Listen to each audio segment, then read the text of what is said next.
Hello and welcome to this Dawn Busters Taste Challenge. I did an evening challenge last night. That went pretty well. I haven't gotten them wrong yet. I'm talking about in the Classic Club series, but that's Classic Club. I have two American blended whiskeys, both blended at an 80 to 20 blend ratio, 4 to 1 blend ratio. So only 20% straight whiskey in these, probably bourbon, but we can't say for sure, but that's more than likely what it is. But all we know is 20% straight whiskey and 80% grain neutral spirits. They're both bottled in Kentucky. Neither one has a website listing. Let's see what else I can think of. They're both inexpensive. This Bellows here, Bellows Club Whiskey, which I don't even think is produced anymore. I think it's gone, but there's still a Bellows blended whiskey, but it's the Club Whiskey I think is off the market. Yes, Bellows and Company really was founded in 1830. It really was a company in New York City. Never was a distiller. Okay, there's the B for Bellows.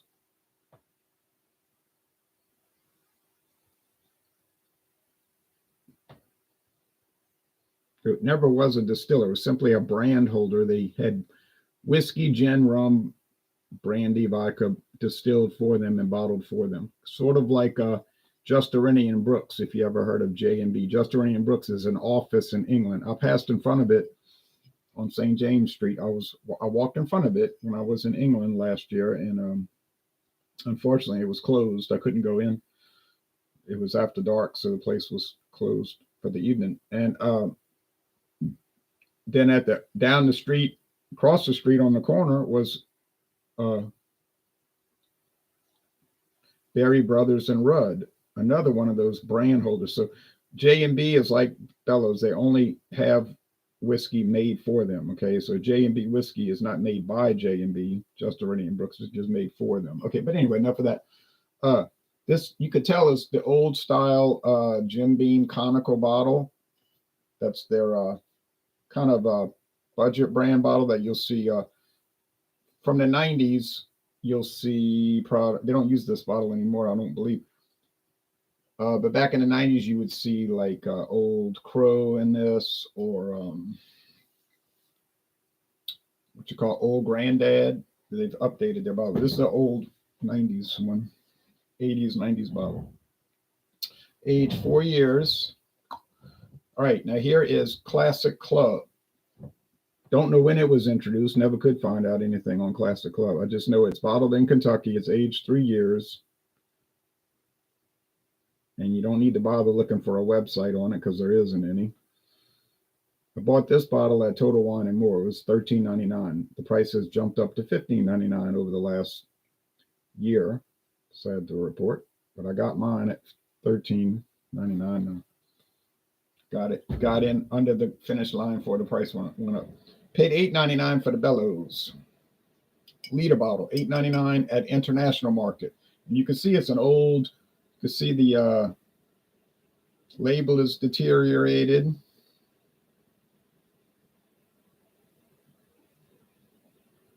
Probably chewed on by silverfish, those kind of bugs that love to chew on paper. And it was really filthy, dirty, dusty. I had to take it home and wash it with soap and warm water, and it did come out nice. But yeah, had to glue down the label. The label was peeling. I took some school glue, the Elmer's type glue, and I glued that down. So I kind of restored the bottle a little bit. I have a little bit left, maybe enough for 2 taste challenges, maybe not. I think I'll be able to tell them apart because I found my experience with club whiskey is a little bitey, harsh, bitey, and minty. It must have a high percentage of rye. Now, it wouldn't be the 80% grain neutral spirits imparting that because that shouldn't impart anything. Neutral is the key word, neutral spirits. Grain tells you what it's coming from. It's grain distilled in a manner that it's supposed to be neutral in odor and flavor. No color, no odor, no aroma, and no flavor. If it does have those aspects, then something's wrong with it. It's not, it wasn't processed correctly. So the flavors should be coming from the 20%. Um, who knows? Maybe it's got that weirdness to it because they used straight rye whiskey for it. That is a possibility, although I think it's not likely. Where did I put the cap? I have to look for the cap. Strange. Okay. Oh,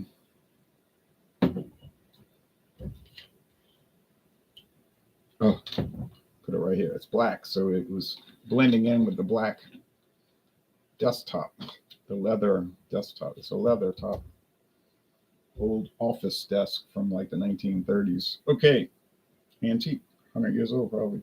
Well, 90 years old probably.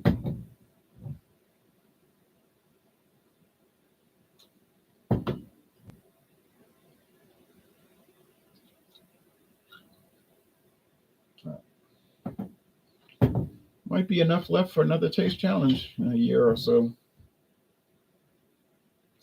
We'll have to wait until I get to that day, and I'll pour it. And if not, I'll just finish it and don't worry about it. Okay.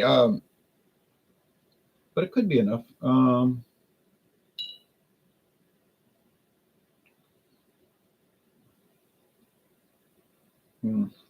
poured too much of the Classic Club. I'm about to turn on the lamp, so don't worry. I'm not gonna sit in the dark. Yeah, it's not looking too promising. Okay.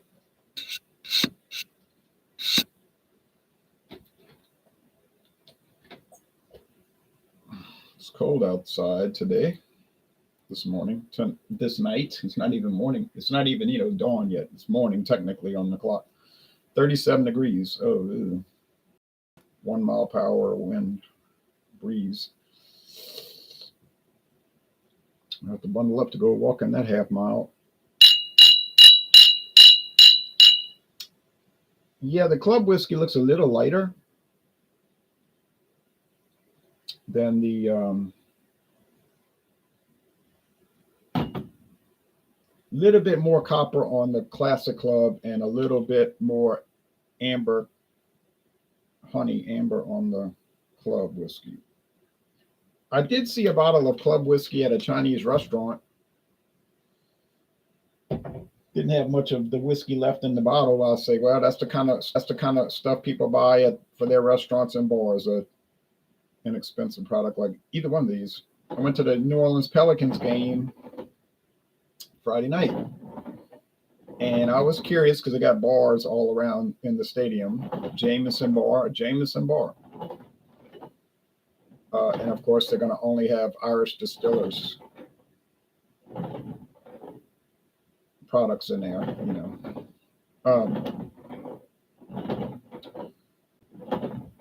all the affiliated products from that company, Pernod Ricard. And then they had other bars which weren't dedicated to a brand. And they had a lot of these inexpensive liquors that they were using for cocktails. And if you go to a National Basketball Association game, the prices for a cocktail is going to be outrageous. And I didn't buy any. And I didn't buy beer. I wasn't paying the highway robbery for beer. The lady I was with said, "You're not going to drink beer?" I said, "No, not for that price." So they were giving away king cake smoothies, which was an interesting thing to try. And then I just kept refilling a cup of water, and I was satisfied. I don't need to drink beer at a game. I like to, but I don't need to. I guarantee you that. Other people, they gotta have it. They just gotta have it. So they're gonna pay that exorbitant $14.49 for a tall can of Pacifico. I like Pacifico, don't get me wrong, but go to the gas station and get a tall can for $3.50. You think I'm paying $14.49? I don't think so. Okay. That's not me. I don't do that. I don't even like to order drinks at a restaurant because the price is exorbitant. I was at a restaurant the other day. Domestic beer was $3.99 and imports was $4.99. I said, wait a minute, time out. Do you think I'm going to pay $3.99? I don't know why it was $3.99. It was strange. Why they didn't just say $4? But whatever, that's their menu. You think I would ever pay $3.99 for a bottle of Miller High Life or Budweiser? I don't think that is a possibility. Not in today's context. Now, of course, with monetary policy from the Federal Reserve System and the U.S. government's out of control spending addiction, talking about addictions, that could be a possibility in the future. But then, everything's relative. People don't understand money. People that run the government don't understand money. People that run for office don't understand money. They'll say, we need to raise the minimum wage. Anytime you hear someone say that, that tells you they either don't care about the understanding of money, like they know the truth, but they don't care. In other words, they're liars, or they don't understand how money works. They don't understand economics. So anytime you hear someone say that we need to raise the minimum wage, you need to stop right there and call them out on that, because that's bad policy. Okay, now let's go on with this.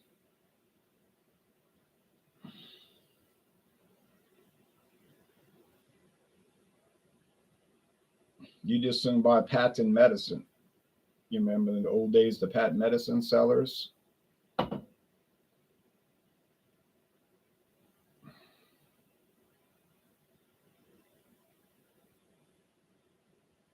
Because you're falling for a scam. If you believe in that, you're falling for a scam. Now I can back that up. Okay, anyway, that smells fine. Smell like regular old whiskey, regular old, run of the mill, ordinary. Not bad. I'm not saying bad, but just regular, standard, basic. That's a good word for it. Basic.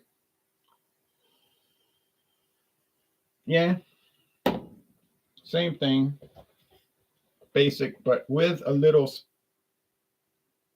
bread spice, almost like rye bread. I'm telling you,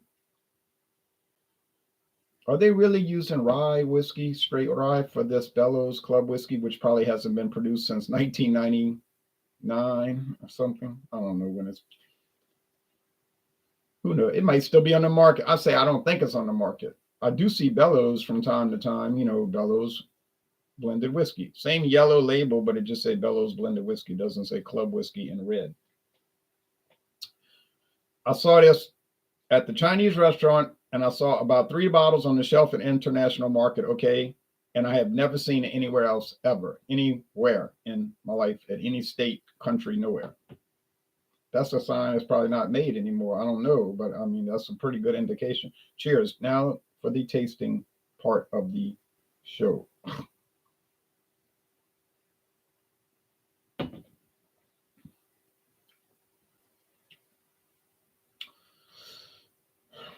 Mm. That seems to have that rough cut aspect to it. That sort of bitey. You wouldn't accuse this thing of being smooth. Bitey, minty thing. Mm. Well, well, well. Let's go over here.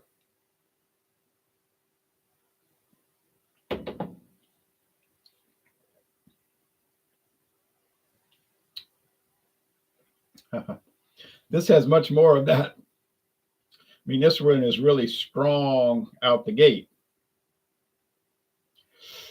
It might work in a cocktail because it's going to come through. The flavor is going to come through. Now, you could say, no, it's only 20% grain neutral spirits. No flavor is going to come through. Well, I'm telling you, flavor is coming through on this one.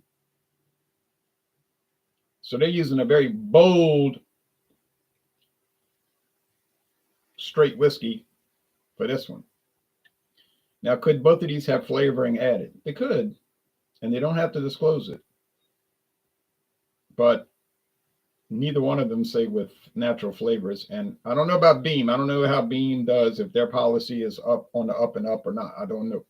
Sazerac, who makes Classic Club, they're usually pretty good about telling you if they have flavoring added. From I.W.A. Distilling Company Limited.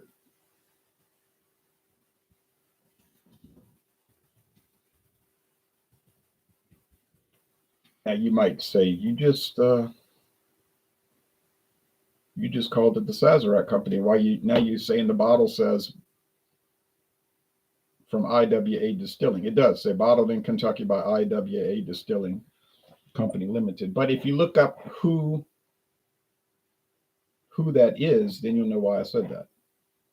I.W.A. Distilling is like Legacy Distilling or County Line Distillers. It's a just a storefront name. What I mean is like the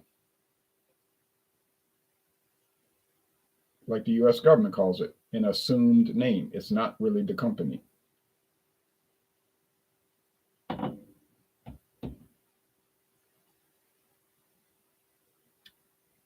I'm looking at Rolling Rock right there. You might buy a can of Rolling Rock and it says Rolling Rock Brewing Company. Landshark, Margaritaville. I don't think it'll say Margaritaville. That's who owns it, but it'll say yeah, Margaritaville Brewing Company, St. Louis, Missouri. Yeah, it's made by Margaritaville. It's just go to St. Louis, Missouri, and try to find the Margaritaville Brewery and see how long that takes you. Okay, it's going to take you forever because you're never going to find it because it doesn't exist. Okay.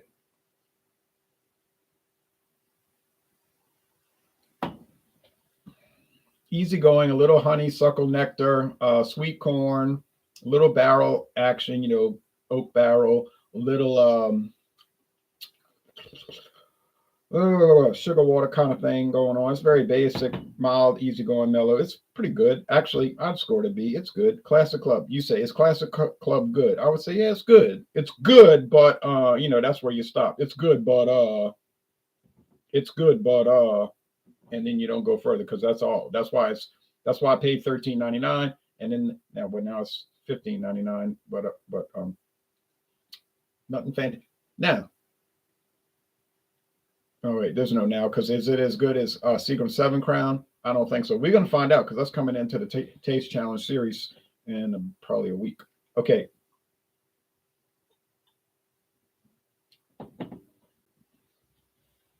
Yeah, this one here.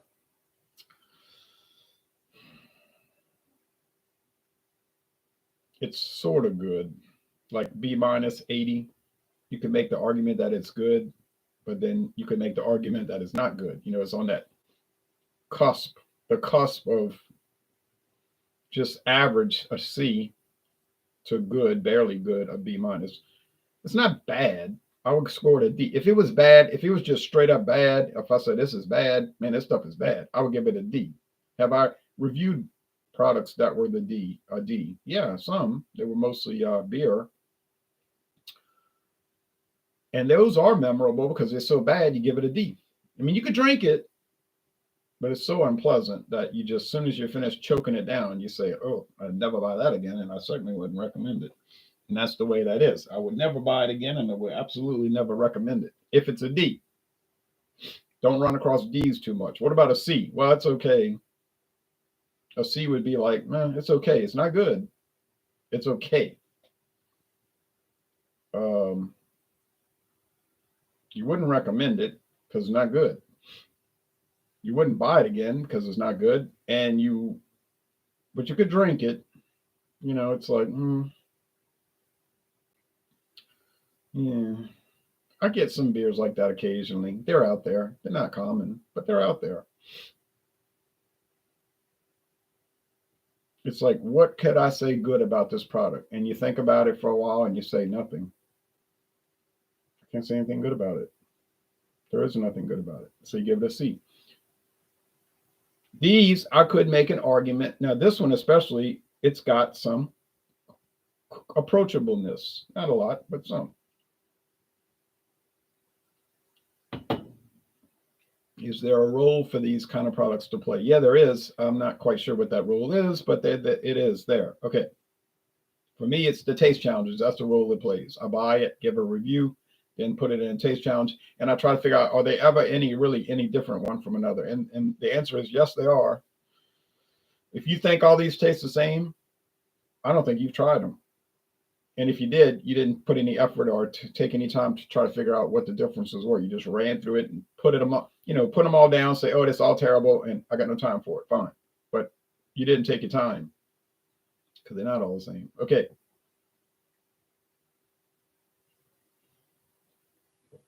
This one smells like rye fumes.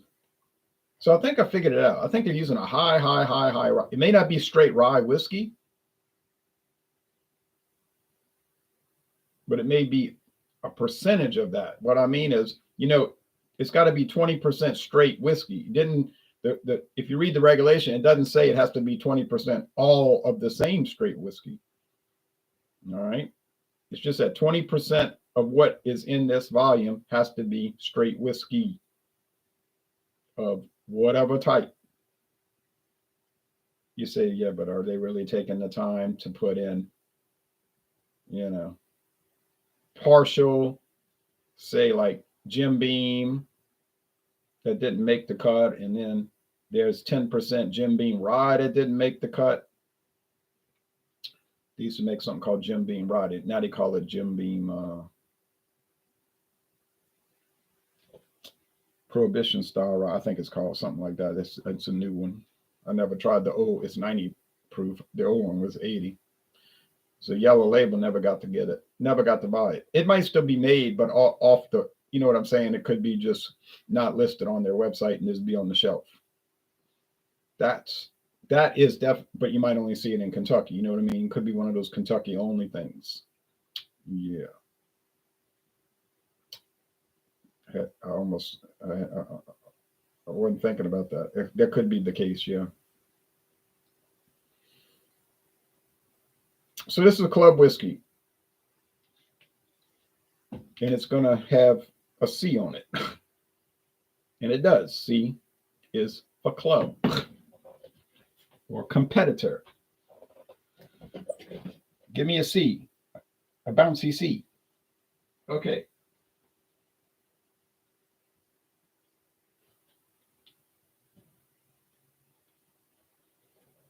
So I tried the whiskey and one was okay and one was a little better. Da da dee, da da da, and whatever the hell else you want to put in it. Okay, so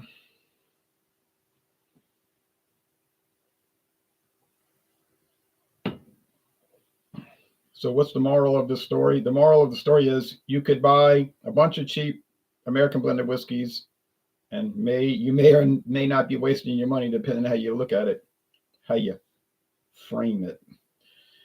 But ultimately, they don't all taste the same, and you could do some little exercises like I've been doing to try to figure out which is which. And so far, I've gotten it right 100% of the time, but could start to fail as more come in. The next one is going to be Bellows Whiskey. It's just called Bellows American Blended Whiskey, no club. And that was also the same price, $8.99 at the international market. It's a little nicer product. That's why I'm thinking they got rid of the club, because they decided nobody wants to be in that club. Let's retire it, close it down, and just bring out the Bellows blended whiskey, which is probably what happened. But like I said, I can't say that for sure. All right. Well, thanks for watching, and I'm glad I got it right. And we'll see what happens tomorrow on the next one.